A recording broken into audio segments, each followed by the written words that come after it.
ஓகேம்மா, நல்லதும்மா. திருச்சிற்றம்பலம். சிவ சிவ. திருஞான சம்பந்த நாயனார் திருவடிகள் போற்றி, நால்வர் திருவடிகள் போற்றி, சேக்கிலார் பெருமான் திருவடிகள் போற்றி, சரிவார் குழலி அம்மன் உடனுரை ராமநாதீஸ்வரர் திருவடிகள் போற்றி, தென்னாடுடைய சிவனே போற்றி, எந்நாட்டவர்க்கும் இறைவா போற்றி.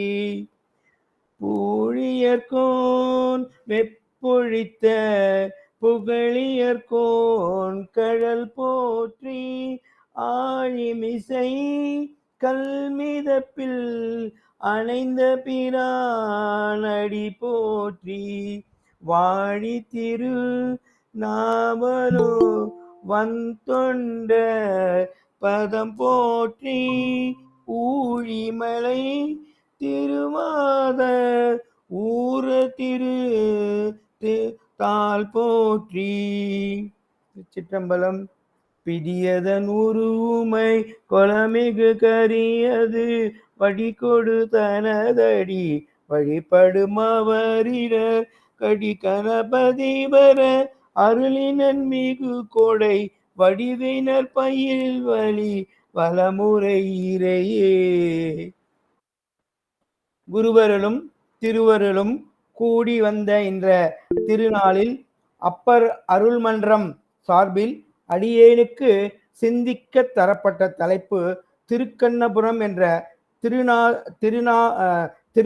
திருராமலதீச்சரம் திருத்தலத்தில் முதலாம் திருமுறையில் திருஞான சம்பந்தர் பாடி அருளிய சத்தியுள் ஆதி ஓர் தையல் பங்கன் என்ற 115வது திருப்பதிகம் ஆகும். சிறந்த சிவசிந்தனையின் மத்தியில் ஈசனை உணர்ந்து சிந்திக்க வாய்ப்பளித்த ஒருங்கிணைப்பாளர் சிவ திரு சாந்தா சண்முகம் அம்மையார் அவர்கள் மற்றும் இணையத்தில் குழுமி இருக்கும் குருநாதர்கள், சிவனடியார்கள் உள்ளிட்ட அனைவரின் பொற்பாதங்களை அடியேனது மெய் மனம் மொழியால் வணங்கி மகிழ்கின்றேன். ஒரு நல்ல சிவனடியாருக்கு தேவையானது அவரோட திருவடி பற்றதுக்கு தூய பக்தி தான் முதல்ல நமக்கு முக்கியமான முதல் படி. ஒரு பக்தரோ ஒரு அடியவரோ ஒரு கோயிலுக்குள்ளேயோ இல்லை பூஜையருக்குள்ளேயோ போய் முருகா ஈசனே அப்படின்னு கும்பிடும் போது மாயை பின்னால இழுக்கும் எல்லாரையும்னா சில பொதுவான மனிதர்களையோ பொதுவான பக்தர்களையோ சிறந்த சிவனடியார்களே அல்ல. அவருக்கு அப்பதான் ஞாபகம் வரும், ஐயோ வீட்டில் நம்ம கேஸ் ஆஃப் பண்ணிட்டோமோ, இல்லை கோயில் வாசல்ல செருப்பு போட்டுட்டோமா, அந்த பணத்தை அவனுக்கு வந்தது நமக்கு வரலையே, சொத்து வரலையே, கார் வரலையே, கோபம் பொறாமை அப்படின்னு எங்கெங்கயோ எண்ணங்கள் இழுக்கும். அந்த அப்ப அது தூய பக்தியை நம்ம அடையலைன்னு அர்த்தம். எவர் ஒருவர் திருவைந்து மந்திரத்தையோ ஜெபிச்சுக்கிட்டே உத்தராட்சரம் போட்டு வெந்நீரை அணிஞ்சு இருந்தாங்களோ அவங்களுக்கு அந்த தூய பக்தி வரும்னு நம்ம சைவ சித்தாந்தத்துல இருந்து எல்லா அருளாளரும் நமக்கு அதை சொல்றாங்க. அதை மனதில் இருத்தி கொண்டு நம்ம எப்பவுமே எந்நேரமும் நீர் அணிந்து ருத்ராட்சரம் அணிந்து நாம் இறைவனின் பஞ்சாட்சர மந்திரத்தை சொல்லிக்கொண்டே இருந்தால் நமது மாயை அகன்று நமக்கு இந்த மும்மலங்களும் அகன்று நம்ம தூய பக்தி உண்டாகி இறைவனை சரணாகதி அடையிறதுக்கு நமக்கு ஒரு நல்ல வாய்ப்பு கிடைக்கும். அது நமக்கு அங்குதான் மனதில் இருத்தி கொண்டு நம்ம இன்னைக்கு பக்த பெருமக்களே சிறப்பு பெற்ற இப்போ அந்த ஊர் பேர் திருக்கண்ணபுரம். புராண பெயர் திருராமநீதீச்சரம். அதை நம்ம இப்போ மணக்கனால தரிசிக்க செல்லலாமா? அங்கு சென்று அங்கு வீட்டிற்கும் மூலவர் மற்றும் அதன் வரலாறு, கோவில் அமைப்பு, சிறப்புகள், திருவிழாக்கள், பிரார்த்தனை, நேர்த்திக்கடன் முதலியவை தெரிந்து கொள்வோம். மூலவர் பேர் ராமநாதீஸ்வரர் இல்லை ராமநாத சுவாமி. ராமநாத சுவாமினால ஞாபகம் வந்துடுது. அது ராமநாதபுரத்துலேயும் ராமநாத சுவாமி தான் பேரு. அப்ப ராமநாதபுரத்தை தொடர்பு படுத்திய ஊரு, ராமருக்கு தொடர்பு படுத்திய ஊரு. அப்ப சைவத்துல வைணவத்தை பத்தியும் நம்ம தெரிஞ்சுக்க விரும்புகிறோமா அப்படிங்கிற பத்தியெல்லாம் இப்ப நம்ம பின்னாடி பார்ப்போம். நம்மளோட மூலவர் பேரு ராமநதீஸ்வரர் இல்லைன்னா ராமநாத சுவாமி, 2 பேரு. அம்பாள் பேரு ரொம்ப ஒரு அழகான பேர்கள் நிறைய இருக்கு. ஊரை சுத்தி ஒரு 4 சிவஸ்தலம் இருக்கு. அந்த 4 ஊருக்கும் முக்கியமான ஊருக்கு அந்த அம்மனோட பேர் சேம் தான், அதாவது அதே பேர் தான். அம்மாவோட பேர் சரிவார் குழலி. பேரே பார்க்க இந்த காலத்துல அப்படிலாம் வைக்கவே மாட்டாங்க. சரிவார் குழலி, சூழிகாம்பால், சூழினால கரு ஏந்துறது, கரு காத்த அம்பிகை அப்படின்பாங்க அப்படின்னு சொல்லுவாங்க. ஸோ இந்த பக்கம் பார்த்தீங்கன்னா இந்த சுகப்பிரசவம் ஆறுறதுக்கு ஒரு பெரிய நல்ல திருத்தலம் இது. பாவங்கள் போக்குறது, இந்த பித்ரு தோஷங்கள் போக்குறது, இந்த அதுக்கெல்லாம் எப்படி ராமேஸ்வரம் எப்படி நமக்கு இம்பார்ட்டண்டோ அதே மாதிரி நமக்கு இந்த ஊரு ரொம்ப இம்பார்ட்டன்ட். இங்க பாத்தீங்கன்னா உற்சவர் இங்க மட்டும்தான் சோமாஸ்கந்தர் வடிவத்துல நந்தியும் இருக்கும். நீங்க மற்ற ஊர்ல எல்லாம் பாத்தீங்கன்னா சோமாஸ்கந்தர் வந்து கையில வந்து முருகர் குழந்தையா இருப்பாரு, நடுவுல அம்மையும் அப்பனும் வீட்டில் இருப்பாங்க. அதான் சோமாஸ்கந்த வடிவம்னு நம்மளோட சைவம் சொல்லுது. ஆனா இந்த கோயில்ல பாத்தீங்கன்னா அம்பாள் வந்து ஒரு நந்தியை ஏந்தின்னு இருக்கா. அது அப்படி ஒரு திருக்கோலத்தை அதுக்கு அதை நினைச்சு பார்க்கும்போதே ஒரு மெய் சிலிர்க்கும். அதை நேரில் பார்த்தா எப்படி இருக்குன்னு நீங்க அன்பர்கள் அதை யோசிச்சு பார்த்துக்கணும். மகிழம் மரம்ங்கிறது இப்ப இருக்கு, ஆதியில செண்பக மரம் அப்படின்னு சொல்றாங்க, தல விருட்சம். தீர்த்தம் வந்து ராமர் பேருக்குன்னா ராம தீர்த்தம். ராமர் வந்து என்ன ஐதீகம்னா அது பின்னாடி வரிசை அதே கதை வரும். அயோத்தியிலேருந்து திரும்பும் போது தன் பிரம்மகத்தி தோஷத்தை அழிக்கிறதுக்கு ராமேஸ்வரத்துல வழிபட்டு அயோத்தி போற வழியில இந்த ஊர் வந்து வழிபட்டாருங்கிறது ஐதீகம். அதனாலதான் இது பேரு இங்க பெருமாள் தங்கினதாகவும் ஐதீகம். அதனால இந்த பேர் திருக்கண்ணபுரம் ராமநதீஸ்வரம். இந்த இதுக்கு பக்கத்திலேயே சௌரிராஜ பெருமாள் கோயில்னு நீலமேக பெருமாள் கோயில் இருக்கு. அது ஒரு முக்கியமான 17வது திவ்ய தேசம். அது அதுல ரொம்ப பிரசாதமா ரொம்ப முக்கியமானது இந்த நேரத்தில் ரொம்ப, ஏன்னா கோயில் பிரசாதம் நம்ம ரொம்ப எல்லா ஊர்லயும் நம்ம பெருமாளுக்கு புளியோதரை, தை சாதம், இல்லை நம்ம அந்த பழமுதிர்ச்சோலை கீழே பெருமாளுக்கு வந்து தோசை அப்படின்னு கேள்விப்பட்டோம். ஆனா இங்க வந்து முனையதரன் பொங்கல் அப்படின்னு ஒரு பெரிய பிரசாதம் கொடுக்குறாங்க. அது கண்டிப்பா நம்ம அதை அறிஞ்சுக்கணும். அதை பின்னார பார்ப்போம். அது நம்ம ஞானசம்பந்த பிள்ளையார் வந்து இங்க பாடி அருளீர் இருக்காரு. அதுக்கப்புறம் வழிபட்டவர் ராமபிரான், ஞானசம்பந்த வள்ளலாரும் ஒரு பாட்டு பாடியிருக்காரு. வரலாறு வந்து பாத்தீங்கன்னா ராமபிரான் ராவணனை கொன்ற பாவத்தை போக்க ராமேஸ்வரம் வந்த பின் இங்கு வந்ததாக வரலாறு கூறுகிறது. இங்க பாத்தீங்கன்னா பக்கத்துல உங்களுக்கே தெரியும் தஞ்சாவூர், பழைய தஞ்சாவூர் மாவட்டம் இப்ப இது திருவாரூர் மாவட்டத்துல இருக்கு. தஞ்சாவூர், திருவாரூர், நாகப்பட்டினம் சுற்றி கிட்டத்தட்ட ஒரு 100க்கும் மேற்பட்ட பாடல் பெற்ற சிவத்தலங்கள் தென்கரையிலையும் வடகரையிலையும் இருக்கு. இது தென்கரையில இருக்கு. நீங்க பக்கத்துல வந்து பாத்தீங்கன்னா நான் வந்து நாகப்பட்டினம் 25 கிலோமீட்டர், திருவாரூர் 19 கிலோமீட்டர். ஏன்னா இதெல்லாம் ரொம்ப முக்கியமான சிவஸ்தலம், பெரிய மாவட்டம், பெரிய நகரம் அது. அதுக்கப்புறம் மயிலாடுதுறை 35 கிலோமீட்டர், காரைக்கால் 23 கிலோமீட்டர். அதையும் தாண்டி திருப்புகலூர்னு ஒரு பெரிய, எல்லா அறிஞரும் அங்க போய் தங்கணும், வாழணும், பணம் சேர்க்கணும், அத பணம் ஈட்டணும்னா அவங்களுக்கு இல்லை, பொதுமக்களுக்கு தரதுக்கு ஈட்டணுங்கிறத திருப்புகலூர் தலம் 2 கிலோமீட்டர்ல இருக்கு. எல்லாம் அறிந்த பிள்ளைக்கரி பத்திய சிவன் உணர்த்திய திருச்செங்கட்டாங்குடியும் இங்கேருந்து 3 கிலோமீட்டர் தான் இருக்கு. அப்ப இந்த திருத்தலம் வந்து திருச்செங்கட்டாங்குடியிலுக்கும் திருப்புகலூருக்கும் நடுவுல இருக்கிறதுனால நம்ம சேக்கிலார் பெருமான் என்ன சொல்றாரு, திருச்செங்கட்டாங்குடியில போய் ஆளுடையார் போய் பாடிண்டு இந்த திருத்தலங்கள்லாம் வழியா திருப்புகலூர் போனார் அப்படிங்கன்னு நம்ம சேக்கிலாரும் நம்மளை ரொம்ப பாராட்டி அந்த அவரோட நம்ம சம்பந்தர் புராணத்துல பாடல் இயற்றி இருக்கிறார். இப்ப நம்ம மூலவரை பத்தி ஒரு ஐடியா கிடைச்சிட்டு,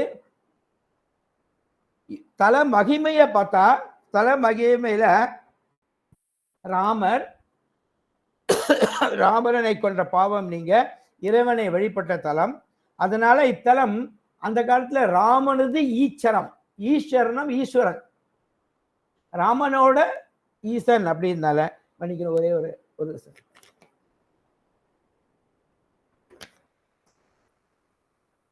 தலத்துல ராமர் வழிபட வந்துட்டு இருக்காரு. எங்க அயோத்தி போறதுக்கு நம்ம ராமேஸ்வரத்துல இருந்து வந்துட்டே இருக்கும்போது ஒரு மரத்தடியில சிவலிங்கம் இருக்கு. சிவலிங்கத்தை வழிபடலான்னு படத்துல நந்தி தடுக்கிறாரு. ஏன்னா உங்களுக்கே தெரியும், பக்தியுள்ள மனிதன் வரும்போது ரொம்ப பணிவா இருப்பாரு, கோபத்தோட வரும் மனிதன் கொஞ்சம் ஹார்டா இருப்பாரு. அதனால அவர் ஒரு மனிதர் நினைச்சிட்டு நம்ம நந்தி தேவர் வந்து ராமரை தடுத்துடுறாரு. ராமரை தடுக்கும் போது நம் சக்தி வந்து தங்கச்சி இல்ல ஓடி வந்து நந்தியை அப்படி இழுக்கிறாப்புல. அதே மாதிரிதான் போஸ் அந்த சிலையும் இருக்கும். நந்தியை இழுத்து சிவன் திருக்காட்சிய நம்ம ராமபிரானுக்கு அது காமிக்கிறதுனாலதான் இதை ராமநந்தீஸ்வரன்னு சொல்றாங்க, ராமநதீஸ்வரன் சொல்றாங்க இந்த ஊர் பேரை. இது அதுதான் இருக்கு. இதெல்லாம் கல்வெட்டுல வந்து ராமநதீஸ்வரம் உடையார் அப்படின்னு நல்ல கிளீனா நமக்கு இப்பவும் கல்வெட்டுல இருக்கு. 5 கல்வெட்டு இருக்கு. இங்க பாத்தீங்கன்னா அந்த அந்த நம்மளோட மூலவரோட சிறப்பை பத்தி சொல்லிட்டு இருக்கேன். மூலவரோட ஒரு திருவுருவம் ரொம்ப பெருசான ஒரு திருவுருவம். ஆவுடையார் பெருசு, பானம் பெருசு, விமானம் வந்து வேசர கோல வடிவத்துல உள்ளதுங்கிறாங்க. வேசர வடிவம்னா நம்ம இந்தியால நம்ம தமிழ்நாட்டுல பொறுப்பா பாத்தீங்கன்னா திராவிட பாணியில கட்டியிருப்பாங்க. அதாவது என்ன, ஒரு ஸ்கொயரா வந்து ஒரு கூர்மையா இருக்கிற மாதிரி. இது வந்து வட இந்திய பாணியும் தென்னிந்திய பாணியும் கலந்து கட்டிய கோயில். இந்த கோயில் வந்து பல சிறப்புகள் இருக்கு. வட இந்திய பாணியும் தென்னிந்திய. வட இந்தியில பாத்தீங்கன்னா நம்ம கோயில் மாதிரி இருக்காது, வேற மாதிரி கோயில் இருக்கும். சின்ன ரொம்ப சிறியதா அந்த மேல உள்ள விமானங்கள்லாம் இருக்கும். இது ரெண்டும் கலந்து கட்டின கோயில். இந்த மாதிரி கோயில கர்நாடகால நிறைய சிவன் கோயில பார்க்கலாம். நம்ம இந்த ராமேஸ்வரத்தை நீங்க பார்க்கும்போது நமக்கு நிறைய போது இந்த நந்தி சோமாஸ்கந்தர் இருக்காரு. இதோட வடிவம், விமான வடிவம் கொஞ்சம் மற்ற எல்லா கோயிலோட டிஃப்ரெண்டா இருக்கு அப்படின்னா நம்ம அதை தெரிஞ்சுக்கலாம். நம்ம அப்புறம் நம்ம குலோத்துங்க சோழன் வந்து இங்க இந்த ஊர் பழைய பேரு சிவபாத சேகர மங்கலம்ங்கிறது. இந்த ஊருக்கு கோயிலுக்காக நிலத்தை தானம் கொடுத்ததா கல்வெட்டு இருக்கு. அந்த இடத்துல தான் நம்ம கோயில் இப்போ எழும்பி இருக்கு. இந்த கோயில பாத்தீங்கன்னா நல்லூர் கோயில எப்படி பக்கத்துல திருநல்லூர்னு ஒரு கோயில் இருக்கு. அங்க எப்படி சடாரி வைக்கிறாங்களோ அங்க பெருமாள் கோயில் மாதிரி சடாரி வைப்பாங்க திருநல்லூர்ல. அந்த கோயிலை பத்தி நம்ம ஞாபகம் கொஞ்ச நேரம் போய் பார்த்தோம். அங்கதான் திருநாவுக்கரசருக்கு திருவடி தீட்சை கொடுத்தாரு நம்மளோட சிவபெருமான். கோயில் வந்து லிங்கம் 5 நிறங்களாக மாறும் அப்படின்னா அதே மாதிரி இங்க ராமர் இந்த கோயில்ல வந்து புனர்பூச நட்சத்திரத்துல என்ன புனர்பூச நட்சத்திரம், ராமரோட நட்சத்திரம் அந்த புனர்பூச நட்சத்திரம். அப்போ விசேஷ பூஜை நடக்கும் அங்க அன்னைக்கு. எப்படி பெருமாள் கோயில புனர்பூச நட்சத்திரம் இருக்குமோ நம்ம சிவன் கோயில்ல நம்ம ராமராதீஸ்வரத்துல வந்து ராமர் நட்சத்திரமான புனர்பூச அன்னைக்கு பூஜை நடக்கும். ராமர் வழிபட தலங்கனால டெய்லி ஈவினிங், தினமும் ஈவினிங் வந்து ராமரே வந்து பூஜை செய்யறதா இந்த கோயில்ல ஒரு ஐதீகம். சாயிரச்ச பூஜையை ராமர் தான் நடத்துவாரு அப்படின்னு சொல்லுவாங்க. அந்த நேரத்துல நாங்க எப்படி திருவாரூர்ல போய் நம்ம சாயிர சதீஷியை பார்த்தா ஒரு புண்ணியம் சிவனடியாருக்கு சொல்லுமோ அது மாதிரி இதையும் சொல்றாங்க அவங்க எல்லாரும். ஆமா, இங்க உள்ள சோமாஸ்கந்த மூர்த்தியில நான் சொன்னேன்ல, ராமர் சிவனை வழிபடும்போது நந்தி தடுத்த நந்தியை இழுத்து பிடிச்ச நம்ம அம்பாலோட அம்பாலோட நந்தி இருக்கிற மாதிரி நமக்கு இருக்கும் இந்த இடத்துல. அதை நம்ம எப்போதும் நம்ம மனதில் அதை நம்ம மனதில் இருத்திக்கணும். இத்தலத்துல இருந்து சற்று அருகாமையிலேயே நம்ம நீலமேக பெருமாள்னு வைணவ தேசத்துல உள்ள பெருமாள் கோயில் இருக்கு. நம்ம வைணவ திருத்தலத்தையும் பார்ப்பது நமக்கு மிகவும் நல்லது. ஏன்னா சிவன் அன்பர்கள்லாம் சிவபெருமானோட பேர் அன்பால நமக்கு அந்த பேதம்லாம் கிடையாது. மதம், அந்த வைணவம், வேற என்ன புத்தம் அதெல்லாம் கிடையாது. அதனால இங்குள்ள வைணவ தேசத்தையும் தரிசித்து போறது ஒரு நல்லதா இருக்கும். ஏன்னா அந்த ராமரே நம்ம சிவனை வரும்போது நம்ம சாதாரண அடிகளார் நம்ம ராமனையும் பெருமாளையும் வணங்குறது நமக்கு இன்னும் ஒரு புண்ணியம். அதனால வள்ளலார் பெருமான் தாம் பாடி அருளிய விண்ணப்ப கலிவெண்பாவில் மித்தை உற்ற காமனது ஈசம் கிடையவே கண் பார்த்து அருள் செய்த ராமனது ஈசம் பெரு நிராமயனே என்று போற்றி பாடுறாரு. வள்ளலாரும் பாடுறாரு இந்த தலத்தை பத்தி. அந்த திருப்பண்ணகுரத்துக்கு அருகில திருமருகல், திருச்செங்காட்டங்குடி, திருப்புகலூர் முதலிய பாடல் பெற்ற திருமுறை தலங்கள் பக்கத்திலேயே இருக்கு. இங்கெல்லாம் தான் நம்ம சம்பந்த பெருமான் வந்து வரத சேக்கிலார் பெருமான் நமக்கு அதை சொல்றாரு. இதுதான் இதுதான் அன்பர்களே சிறப்புகள். வரலாறு பார்த்தீங்கன்னா திரும்பி இதே வரும். அதை கொஞ்சம் வேகமா நான் சொல்றேன் நேரம் கருதி. ஏன்னா நம்ம பாட்டுக்கு போனோம்ல. ராமர் சீதையை மீட்க இலங்கை சென்ற போது ராவணனை போல பல வீரர்கள் அவர் வந்து வீழ்த்தினதுனால பிரம்மகத்தி தோஷம் ஏற்பட்டது. அதை போக்குனாதான் அவர் வந்து தான் வீட்டுக்கோ தான் ஊருக்கோ தான் நாட்டுக்கோ போக முடியும் போது இலங்கையிலேருந்து அப்படியே ராமேஸ்வரத்துக்கு வராரு. ராமேஸ்வரத்துல வந்து சிவ பூஜை செஞ்சு ஒரு நல்ல ஒரு பிரம்மகத்தி தோஷம் நீக்கும் போது அப்போ அவருக்கு ஒரு ஞான அசையில நீ போற வழியில உள்ள சிவலிங்கத்தெல்லாம் தரிச்சுட்டு போ அயோத்திக்கு அப்படின்னு ஒரு குரல் ஏற்பட்ட மாதிரி ஒரு ஐதீகம் அது. அப்படியே போயிட்டு இருக்கும்போது நம்ம ஊர்ல செண்பகவனம் அப்ப நான் சொன்னால இப்ப மகிழ மரம் தான் இருக்கு, செண்பக மரம் இல்ல. செண்பகவனத்து வழியா வரும்போது அதுதான் திருநாமதீஸ்வரம், இப்ப உள்ள திருக்கண்ணபுரம். அங்க ஒரு சிவலிங்கத்தை பார்க்கும்போது நந்தி தடுத்துட்டாரு. ஏன்னா இவர் வந்து ஒரு மனித வடிவுல ஒரு பிரம்மகதி தோஷம் வரதுனால இவர் மனிதனை தடுக்கும் போது நந்தியை தடுக்காதேன்னு சொல்லி அன்னை நம்ம சரிவார் குழலி அவரை பிடிச்சி இழுத்தாரு. அதுதான் இதோட இது. அது போக இன்னொன்னு உண்டு, இன்னொரு முக்கியமான 2 சரித்திரம் உண்டு. அதுல ஒன்றை மட்டும் நான் நேரம் கருதி சொல்றேன். ரொம்ப முக்கியமானது, மனதுக்குள்ள வச்சுக்கணும். நம்ம குழந்தை உண்டாகணும்னா, கருவை காக்கணும் அப்படின்னா தஞ்சாவூர் பக்கத்துல புன்னையன் மாரியம்மன் கோயில் தாண்டின உடனே கருகாவூர் அப்படின்னு ஒரு கர்ப்பகாம்பிகை ரச்சாம்பிகைம்பாங்க, அது கோயில் இருக்கு.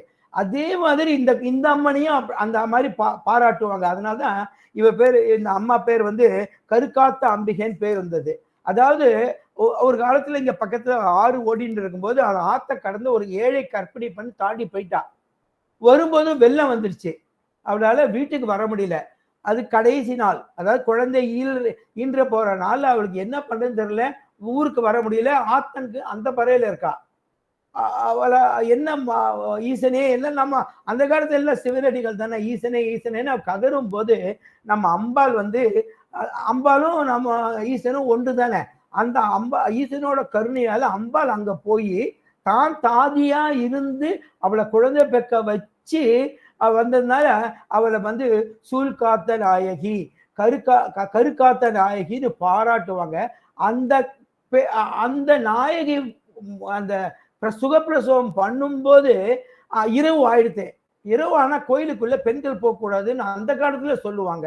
ஸோ அம்மை உள்ள போல இந்த கோயில்ல வந்து முக்கியமான நீங்க வரலாறுல மனசு ஞாபகத்துக்கு கருக்காத்த அம்மன் கருவறை கூட்டத்துக்கு வெளியே வந்து இல்ல தண்ணீரில தெற்க நோக்கி நம்ம இறைவனை பார்த்து அவ பிரார்த்திச்சுட்டு இருக்காங்கிறது ஒரு ஒரு தொன் நம்பிக்கை. அது இந்த 2 கதையும் நம்ம இது மாதிரி முன்னோரு இதுவும் உண்டு. அது நமக்கு இப்போதான் ராமரை பத்தி வந்ததுனால, ராமரை பத்தி இருக்கிறதுனால ராமர் பிரம்மகத்தி தோஷம் நீக்கிறதும், அம்பாள் வந்து குழந்தை பிறக்க சுகப்பிரசவம் ஆக இதனால அந்த 2 வரலாறை பத்தி நம்ம எப்பவுமே ஞாபகம் வச்சுக்கணும். அதனால இந்த கோயிலுக்கு வரும்போது சுகப்பிரசவம் ஆகிறதுக்கு வாய்ப்பு உண்டு.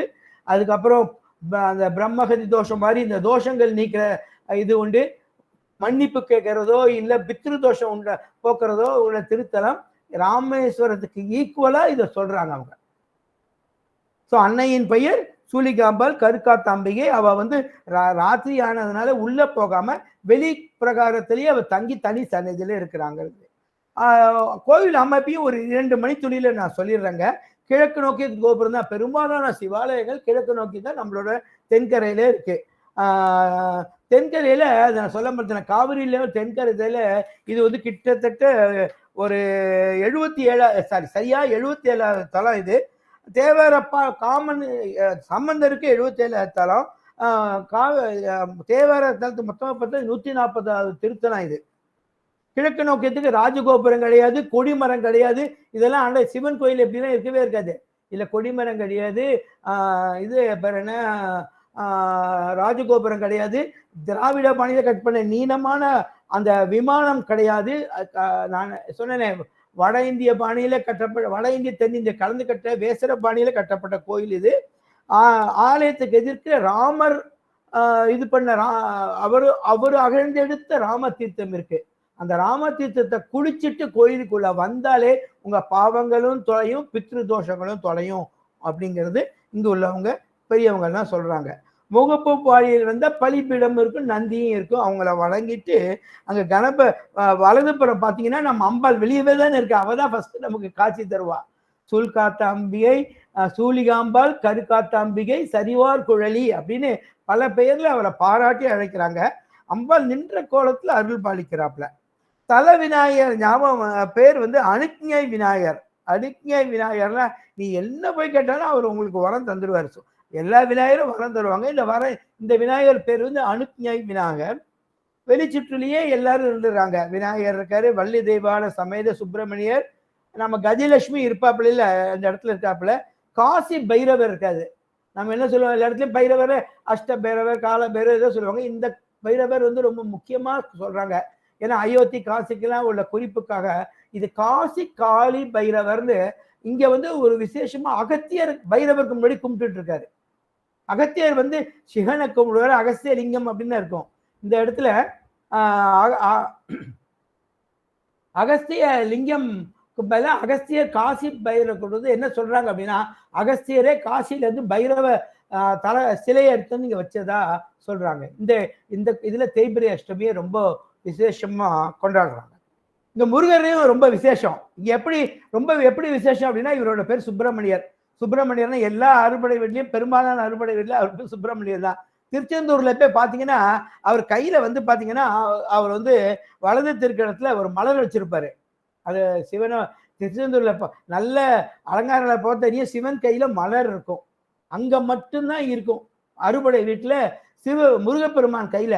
அதே மாதிரி சிவஸ்தலத்துல இங்க மட்டும்தான் நம்ம முருகப்பெருமான் சுப்பிரமணியரா இடது கையில திரும்ப மலர் ஏந்தி இருக்காரு. திருச்செந்தூர்ல வலது கையில மலர் ஏந்தி இருக்காங்க.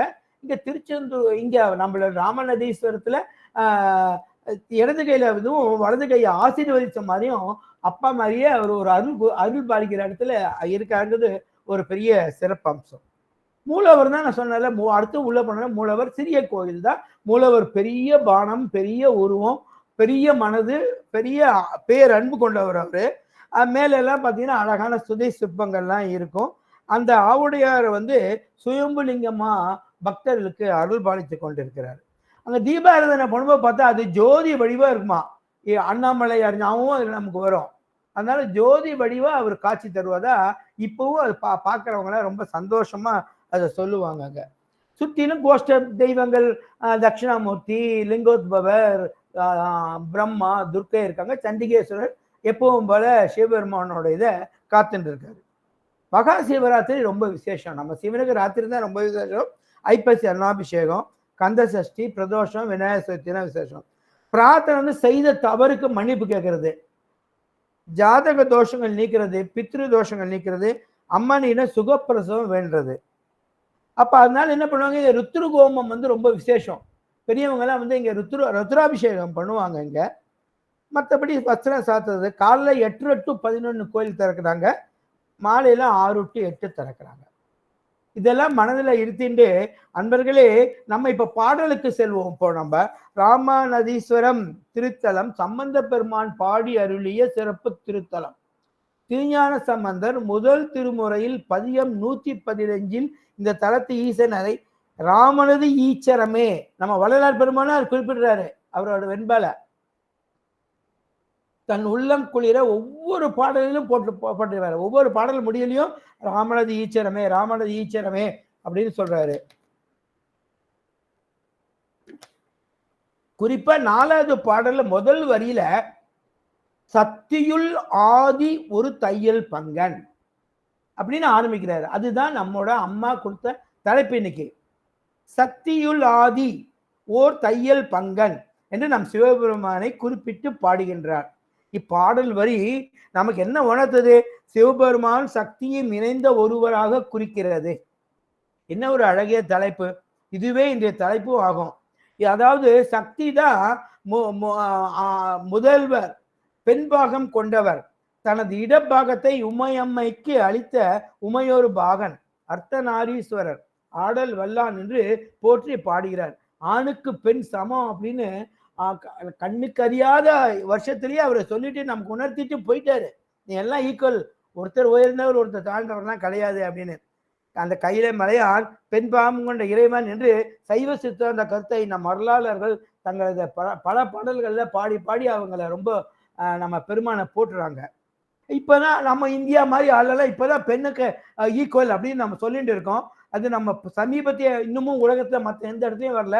இப்ப சமீபத்துல நீங்க பாத்தீங்கன்னா இந்த பாகிஸ்தான் தீவிரவாதிகளை அழிக்கும் போது எல்லா இடத்துலயும் பாத்தீங்கன்னா ஆண்கள் தான் முன்னால் வந்து பேசுவாங்க. நம்ம தாய் திருநாட்டுல பாத்தீங்கன்னா பெண்கள் வந்து அந்த 2 பெண்களும் வந்து முன்னாள் இருந்து பாகிஸ்தானுக்கு போய் எப்படி நம்ம குண்டு போட்டோம், எப்படி நம்மளால அது குறிப்பா இலக்கை தாக்க முடிஞ்சதுன்னு அழகா சொன்னது நம்ம அந்த சக்தியை உணர்த்துற மாதிரியே இருந்தது. அந்த சக்தியில் ஆதி தையல் பங்குங்கிறது இந்த பெண்கள் மூலம் நம்ம சிவபெருமான் எல்லாரையும் ஆட்டி வைக்கிறாருங்கிறது நம்ம பாரத திருநாட்டுல நமக்கு எப்போ வெற்றி தான் நிச்சயம்ங்கிறத சிவபெருமான் நம்ம கூட இருந்து கருணை காட்டிக்கிட்டே இருக்கிறதாக என்னால இந்த காலத்தையும் அதை தொடர்பு பத்த இந்த அடியனால முடியுது. நம் சேக்கிழார் பெருமான் 12வது திருமுறையில் 28வது பதிகம் திருஞான சம்பந்தமூர்த்தி நாயனார் புராணத்துல 458வது பாடல்ல இப்பகுதியை பத்தி சொல்றாரு. சீரின் மலிந்த சிறப்பின் மேவும் சிறு தொண்டர் நண்புடன் செல்ல நல்ல வேரினரும் தொங்கல் மற்றவரும் விடையருள பெற்று மீண்ட பின்பு நீரின் மலிந்த சடையர் மேவி நிகழும் பதிகள் பல பணிந்து பாரின் மலிந்து நிறைந்த செல்வம் பயில் புகழூர் நகர் பாங்கு அணைந்தார். நம்ம பெருமான் வந்து திருச்செங்காட்டங்குடி வந்தாரு. அங்க வந்து இந்த பிள்ளைக்கரி அமுத உள்ள வரலாறை பார்த்து அந்த சிறு தொண்டரை நண்பராக்கி அவரோட மனைவியை அவங்களெல்லாம் குழந்தையெல்லாம் அந்த கதையெல்லாம் உங்க அனைவருக்கும் தெரிஞ்சிருக்கும். 2 நாள் முன்னாடி தான் நம்ம நல்ல ஒரு சிவனடியார் அதை பத்தி உங்களுக்கு நல்ல எக்ஸ்பிளைன் நல்லா சொல்லியிருப்பாங்க. அதனால சீர்மை மிகுந்த சிறப்புடைய சிறு தொண்டரை பாராட்டினா திருச்செங்காட்டாங்குடிய இறைவனை நம்ம பல தடவை திருவடி சரணம் செஞ்ச மாதிரி அர்த்தம். அது சிறு தொண்டர் அவரை பத்தினா ஞாபகம். அவர் துணைவியார் பேரு வெண்காட்டு நங்கை, மகன் பேரு சீராள தேவர். அவங்க மட்டும் போல கூட அந்த சந்தனத்தாதிங்கிற வேலையாலும் கூட அம்மா ஐயா அது கைதைக்கு போயிட்டாப்புல அந்த ஒரு திரு நிகழ்வு நடந்ததுனால அந்த நட்பின் பல நம்மளோட சீர்தொண்டர் நம்ம சம்பந்த பிள்ளையாரோட எல்லா இடத்துக்கும் வந்துட்டு இருக்காரு. அப்ப பாத்தீங்கன்னா எல்லா இடத்துலயும் பாத்தீங்கன்னா மாலை சூடிய சிவபெருமானை, கங்கை பொருந்திய சடையுடைய சிவபெருமானை எல்லா பதியிலையும் சென்று பார்க்குறாங்கிறாங்க. அதாவது திருமருகுரு நம்மளோட திருநாமதீஸ்வரர்லாம் பார்த்துட்டு கடைசியா நம்ம புகழூருக்கு போறார் அப்படின்னு சேக்கிழார் பெருமான் சொல்றதா ஒரு இந்த பாடல்ல குறிப்பிடுறார். மெய்யன்பர்களே, நம் சம்பந்த பெருமான் முதல் திருமுறையில் அறிய 115வது திருப்பதிகத்தின் பாடல்களையும் அவற்றை விளக்கங்களையும் இனி விரிவாக சிந்திப்போம். நமது திருமுறை பதிகங்களை பதம் பிரித்து படித்தாலே நமக்கு அர்த்தம்லாம் புரிஞ்சிடும். 1700 1800 ஆண்டுக்கு அப்போ உள்ள தமிழ் எழுத்துலாம் வேற. அப்பவும் அதை நம்ம பதம் பிரித்து படுற மாதிரி நம்ம தெரிஞ்சிருந்தா அதோட கருத்தெல்லாம் நமக்கு ஓரளவு புரியும். அடியனுக்கு தெரிஞ்ச கருத்து எப்பவுமே சிவனடியாரோட ஒவ்வொருத்தர் கருத்தும் ஒவ்வொரு மிக மிக மிக மிக சிறப்பானவை, சிறிது சிறிது வேறுபட்டவை. அன்னம் போல உங்களுக்கு எது பிடிச்சிருக்கோ, எந்த கருத்து ஒத்து வருதோ அதை நல்லபடியா எடுத்துக்கிட்டு, அடியனது கருத்து உங்களது ஒத்து வரலன்னா அதை அடியனை மன்னித்தருளி அந்த கருத்தை ஒதுக்கி வைக்குமாறு கேட்டுக்கொள்கிறேன். ஏன்னா அடியனுக்கு தெரிஞ்ச கருத்தை நான் சொல்றேன். அந்த வியாழக்குறிஞ்சில இருக்கு. நான் என்னோட குரலும் செய்யல, சங்கீதமும் சுமார். அதனால நான் பாடலை முடிஞ்ச வரைக்கும் பதம் பிரித்து டைமை பொறுத்து மெதுவாக படிக்கிறேன். கருத்தையே என்னால் முடிஞ்ச வரைக்கும் இயம்ப நான் முயற்சிக்கிறேங்க. முதல் வரியே அழகான வரி. சங்கு ஒளிர் முன்கையர் தம்மிடையே அங்கு இடு பழி கொள்ளும் அவன் கோப பொங்கு அரவு ஆடலோன் புவனி ஓங்க எங்கு மண் ராமனது ஈச்சரமே. ராமனது ஈச்சரமே அப்படிங்கிறது ஒவ்வொரு வழியிலும் வருது. அப்பனா திருப்பி திருப்பி திருப்பி ராமன் கும்பிட்டு சிவன் அப்படின்னு வருது. அது இதுல பாத்தீங்கன்னா முனி பன்னியர் அப்படிங்கிற வார்த்தை வரும். முனி பன்னியர்னு என்ன? முனினா முனிவர் நமக்கு தெரியும், முற்றும் துறந்த முனிவர்னு. எல்லா முனிவரும் முற்றும் துறந்த. சில முனிவர்கள் மனைவியரோடு இருப்பாங்க. அந்த மனைவியர் தான் பன்னியர் அப்படிம்பாங்க. முனி பன்னியர் அப்படின்னா சிறந்த கற்றறிந்த முனிவர்களோடு துணவியார் வந்து நமக்கு வந்து இது சங்கு வளையலை போட்டு, வளையல்லாம் இந்த காலத்துல ரொம்ப விஷயம் போட்டு அந்த தெருவில் நடந்துகிட்டே இருப்பாங்களா. அவ்வளோ விசேஷமான தேனா பெண்கள் வளையல் போட்டு நடந்தாலே அது ஒரு விசேஷமான இடம்னு சொல்லுவாங்க.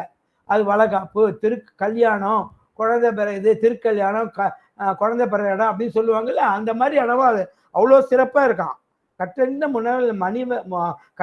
முனிவரின் மனைவியர்கள் சங்கு வலையில் அறிஞ்சு சத்தத்தோட நடந்துகிட்டே இருப்பாங்க அந்த வீதியில. அப்பப்போ அவங்க படைச்சுக்கிட்டே இருப்பாங்க. நான் இறைவனுக்கு ஏதாவது முனிவரும் அவங்க மனைவியரும் வருகிற அடியார்களுக்கும் நம்ம பெருமானுக்கும் படைச்சுக்கிட்டே இருக்கிற இடம் அது. சினம் பொங்க அறவை பிடிச்சார் அவரு.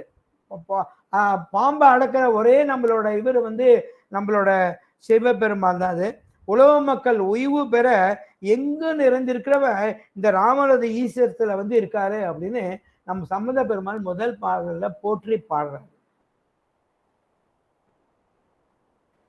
இரண்டாவது பாடல் பார்த்தீங்க அப்படின்னா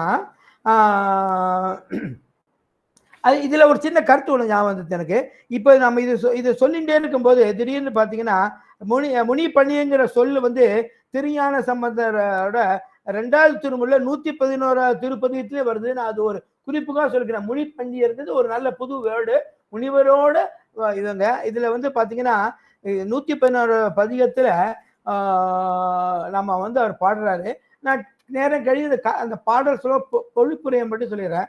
இங்க பிறை சூடிய இறைவன், அதாவது இந்த தலம் வந்து திருவாய்மூர் தலம் பக்கத்துல இருக்கேன்.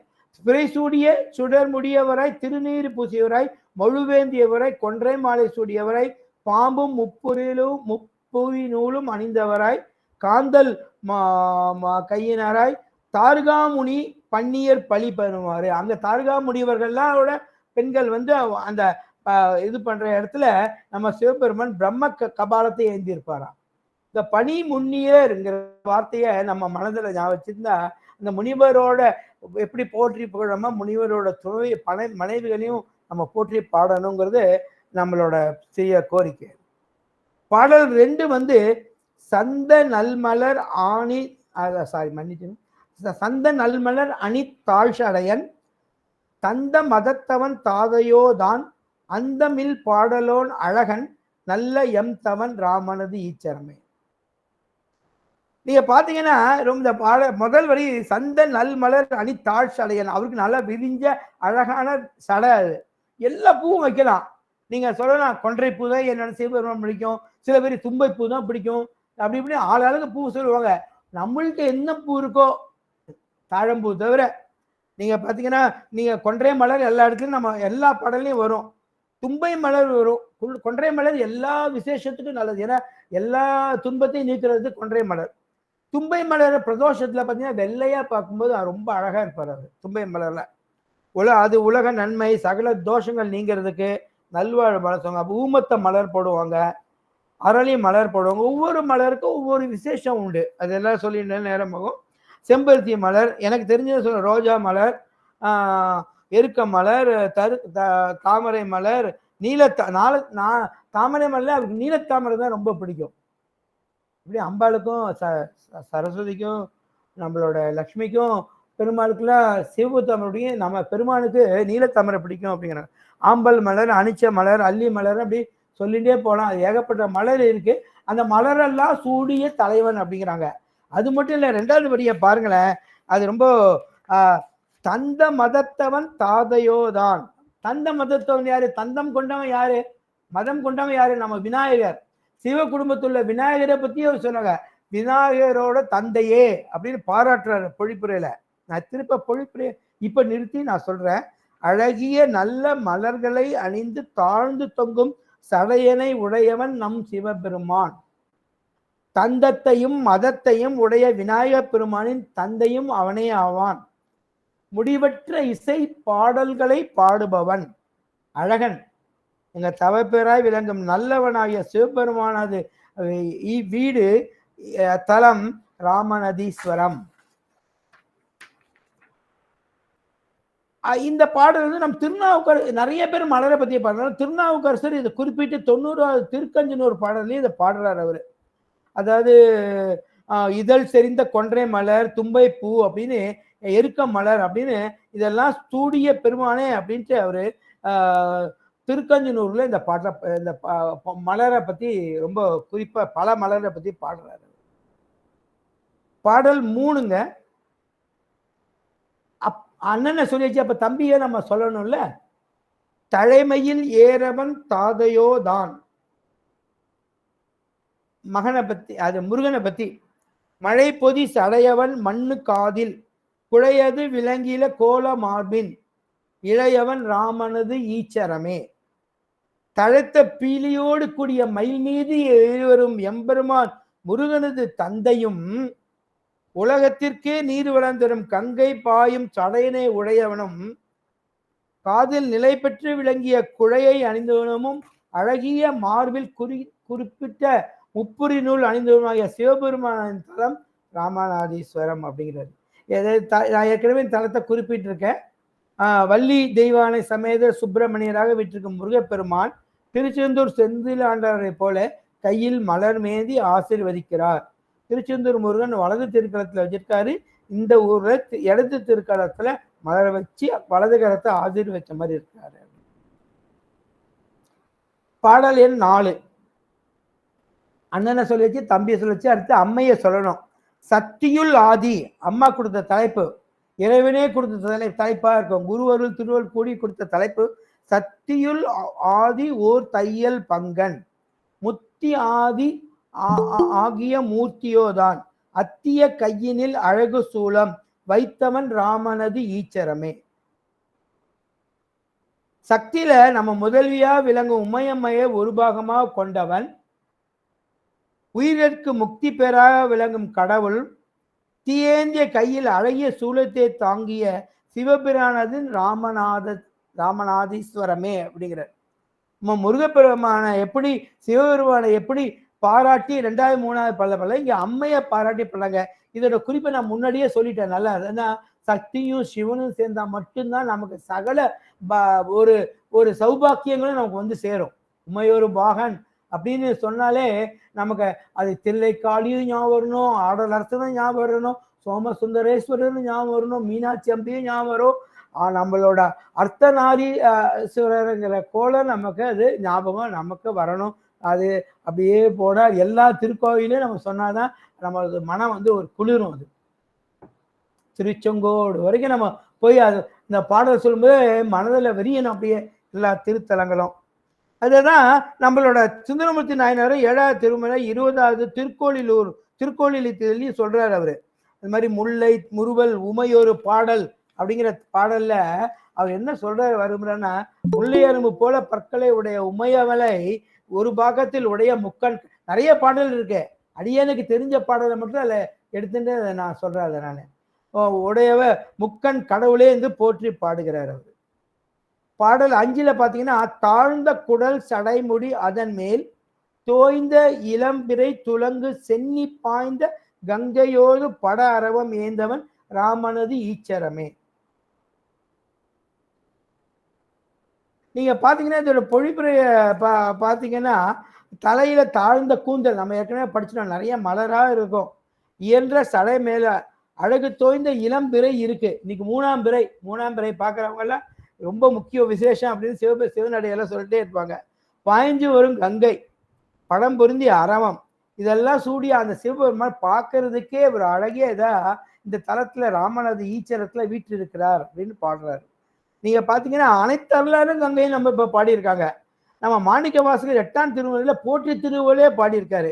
இடைமருதுரையும் எந்தாய் போற்றி, சடையிடை கங்கை தரித்தாய் போற்றி, ஆரூர் அமர்ந்த அரசே போற்றி, சீரார் திருவை யாரா போற்றி, அண்ணாமலை எம்மா அண்ணா போற்றி, கண்ணார் அமுத கடலே போற்றி, ஏக பத்துரை எந்தாய் போற்றி, பாக பெண்ணுரு ஆனாய் போற்றாய், பராய்த்துறை மேவிய பெருமாய் போற்றி, சிராப்பிளை மேவிய சிவனே போற்றின்னு அது போற்றியாகவே பெரிய இது. நான் ஏன் இதை குறிப்பிட்டு எடுத்தேன்னா, இதுல பாத்தீங்கன்னா பெருமானும் மாணிக்கவாசகர் பெருமானும் கங்கையை பத்தி சொல்லியிருக்காரு. இப்ப நம்ம சில கோயிலை பத்தி பேசின கோயில் எல்லாமே இதுல வந்திருந்தது. அண்ணாமலையார்ல ஆரம்பிச்சு இந்த பாடல் நமக்கு நினைவுக்கு வர்றது. பாடலின் 6, சரிக்குழல் இலங்கிய தையல் காணும் பெரியவன் காளி தன் பெரிய கூத்தை, அரியவன் ஆடலோன் அங்கே ஏந்தும் எரியவன் ராமனது ஈச்சரமே. நம்மளோட விநாயகர் முருகர் சக்தியை தாண்டி இப்போ காளி ஆட்டத்தை பத்தி அவர் சொல்ல வர்றாரு. பிடரியில் விளங்கும் சுருண்ட கூந்தலுடைய உமையம்மை அருகிலிருந்து காணும் பெரியவரே, காளியின் பெரிய கூத்தோட போட்டியிட்டு, தில்லைக்காளி நமக்கு ஞாபகம் வரணும், தில்லைக்காளியோட போட்டியிட்டு நம்ம ஈசன் எத்தனையோ இடத்துல ஜெயிச்சாரு. ஆனா நம்மளோட சிதம்பரத்துல வந்து தில்லைக்காளியும் ஆடரசனும் ஆடுறத இதை நம்ம சிவனடியாருக்குலாம் நினைவு வரும். அது உலகத்தில் உள்ளவர்களே, நீர் பிறந்து வாழாத்திருந்து இறந்து போகாமல் எல்லா உலகங்களையும் எரித்து எல்லா உலகத்தையும் அவர் எரித்து முப்புறம் எரித்துதான் சொல்றாங்க. நல்லா ஆடி எல்லாரையும் ஜெயிக்கிறாரு. நீங்க காளியின் ஆடலை வெல்லுமாறு கூத்தாடிய பெருமானின் குடமூக்கில் உரைபவன் அப்படின்ட்டு நம்மளோட கும்பகோணம் திருத்தலையும் நான் இதை பத்தி ரொம்ப பாராட்டி பாடுறாரு. அதாவது காளி கூத்தை எப்படி நம்ம வந்து சிவபெருமான் வந்து நம்ம இது பண்ணினார் அப்படின்ட்டு.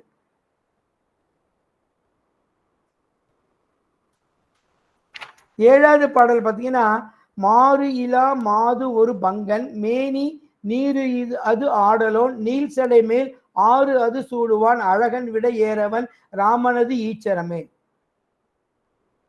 தனக்கு ஒப்பாரில்லாத அழகிய உலக உமையம்மையை ஒரு பாகமாக கொண்டவனும் திருமேனியில் திருநீற்றை அணிந்தவனும் நீண்ட சடையின் முடியின் மேல் கங்கை சூடியவனும் அழகனும் விடையின் மேல் ஏறி வருமன சிவபெருமான தலம் இந்த ராமனது ஈச்சரம். வெள்ளை காலையில ஏறி வராரு, அழகிய உமையம்மையை கொடியே வச்சிருக்காரு, நல்ல அழகு.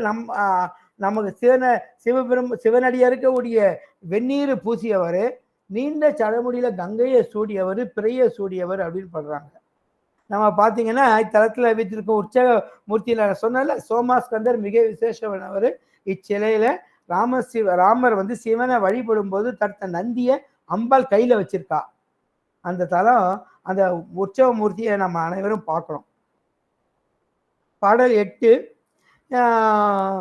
தடவரை அரக்கனை தலை நெறித்தோன் பட அரவு ஆட்டிய படர்சடையன் நடம் அது ஆடலால் நாள் மறைக்கும் இடம் அவன் ராமனது ஈச்சரமே.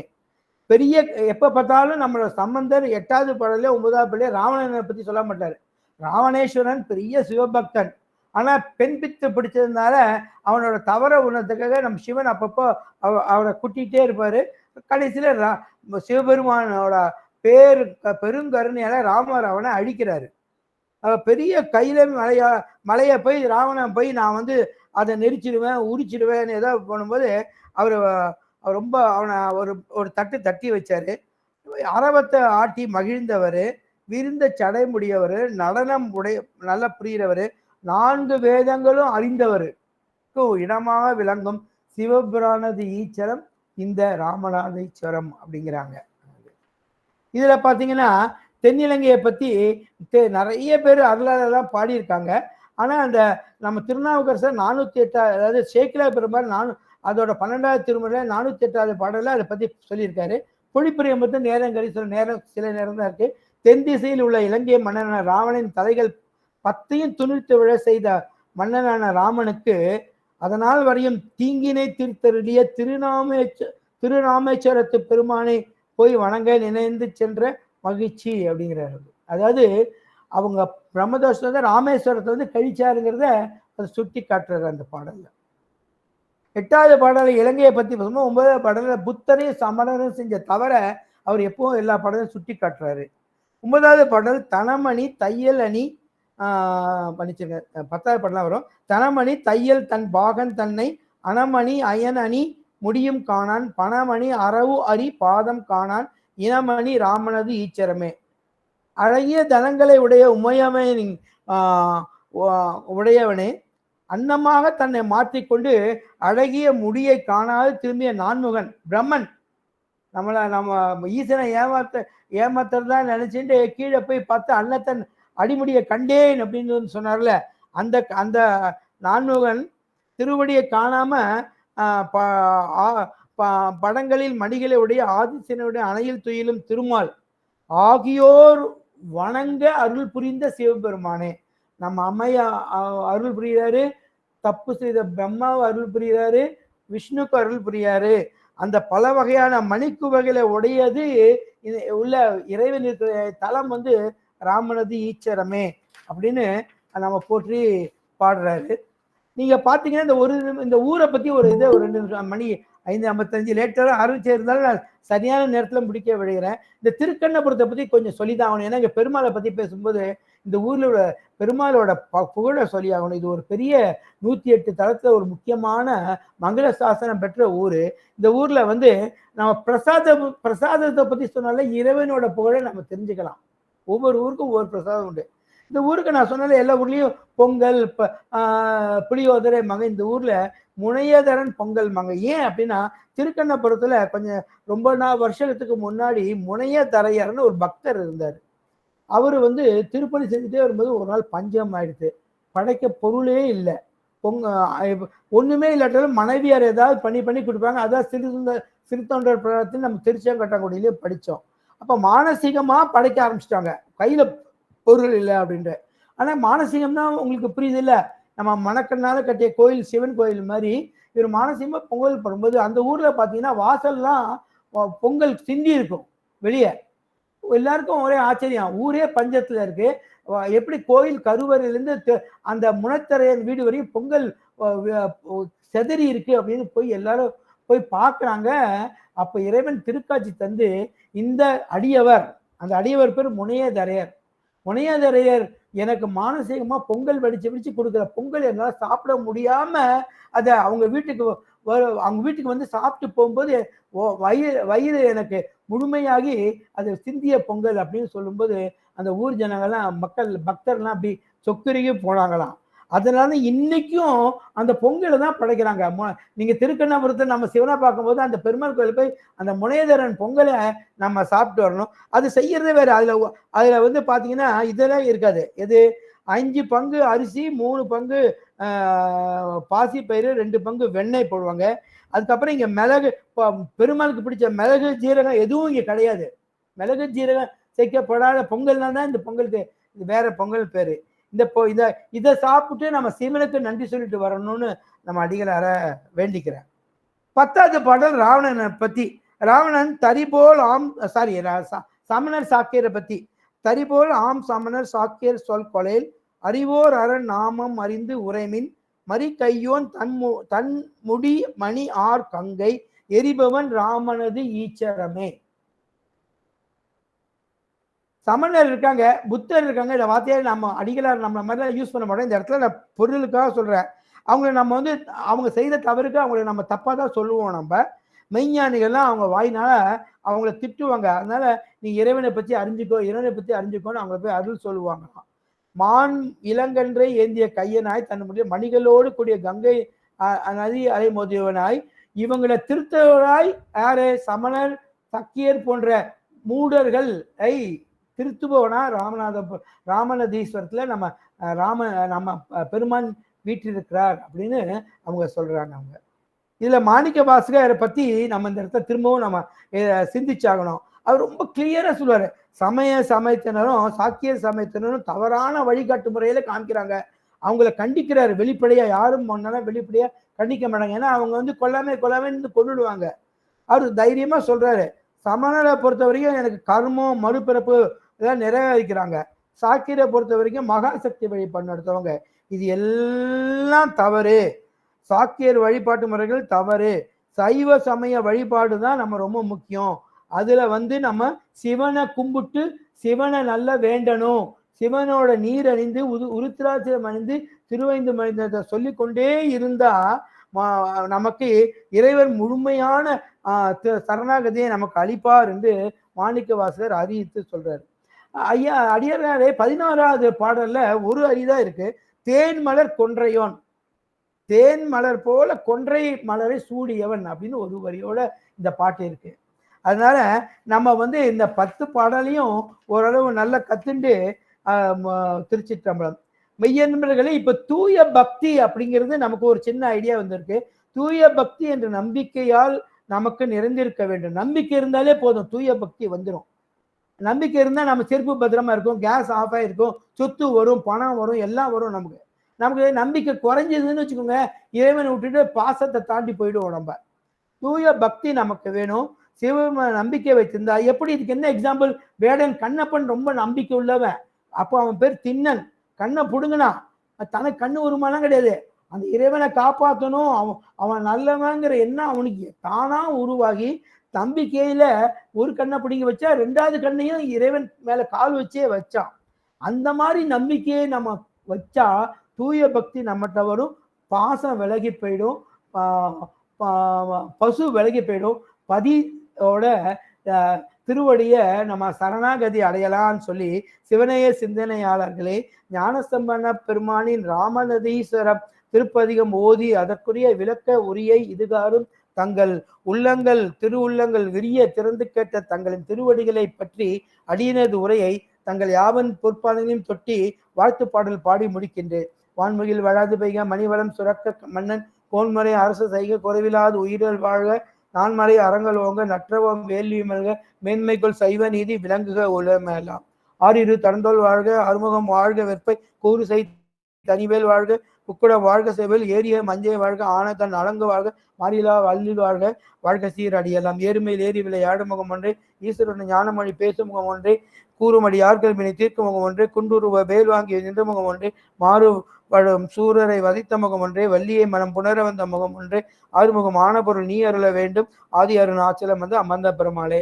அம்மா, நான் இன்னைக்கு சிறிது நேரத்துளி லேட்டாவது நான் சமைக்கணும், நான் இனிமேல் அது மாதிரி நடக்காதுன்னு தங்களுக்கு சொல்லிக்கிறேன். திருவடி சரண